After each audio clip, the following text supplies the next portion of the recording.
En cette période de confinement, tu ne peux ni aller à l'école ni sortir de chez toi. Tu dois rester à la maison et il faut que tout le monde puisse s'adapter pour vivre au mieux ensemble. Toi, tes frères et sœurs, tout comme tes parents. Il y a les cours, les devoirs à la maison, les amusements, les tâches du quotidien, se laver, manger, dormir, etc. Parfois, la nécessité de t'isoler aussi, dans ta chambre par exemple, c'est important de t'exprimer sur tes besoins. Tes parents sont présents pour t'écouter à ce sujet. Cependant, le confinement peut créer de nouvelles difficultés ou les accentuer. Tu peux te sentir coupé de tes contacts habituels, de ta famille élargie, de tes amis et même de ton enseignant. Si tu te sens en difficulté chez toi, tu peux t'exprimer en toute confiance auprès notamment de ton professeur avec lequel tu travailles à distance actuellement. Il t'écoutera avec attention et essaiera de trouver avec toi des solutions.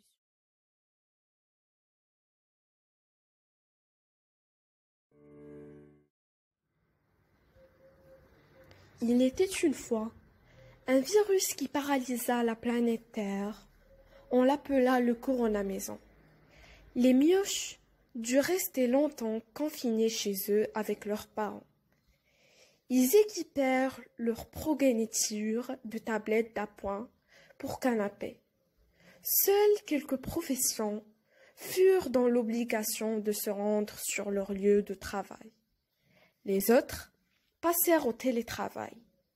La flemme gagna vite les terriens, qui d'inquiétude et de stress se jetèrent sur leur frigidaire et se mirent à longueur de journée au grignotage. Plus aucun pays, même les plus pauvres, n'échappèrent à l'obésité, et le périmètre abdominal ne cessa de s'élargir. Le sacro-saint mangeait 5 fruits. Quelques conseils. Encourager le lavage des mains régulier, ainsi que les comportements positifs liés à l'hygiène. Montrer l'exemple et contrôler l'adoption de ces habitudes. Veiller à la présence de toilettes adaptées, propres et séparées pour les filles et les garçons. Veiller à ce que des postes de lavage des mains adaptés à l'âge des enfants soient alimentés en eau et fournis en savon. Encourager un lavage de mains fréquent et méthodique, au moins 20 secondes. Placer des flacons de solution hydroalcoolique dans les toilettes, les salles de classe, les halles et près des sorties lorsque c'est possible. Veiller à la présence de toilettes ou de latrines adaptées, propres et séparées pour les filles et les garçons.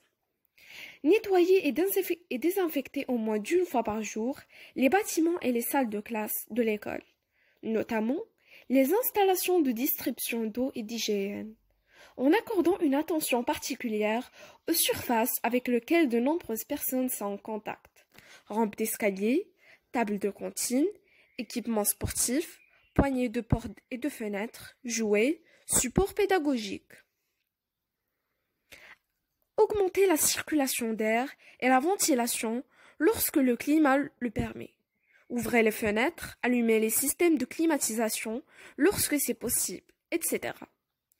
Installez des panneaux encourageant de bonnes pratiques d'hygiène pour les mains et d'hygiène respiratoire.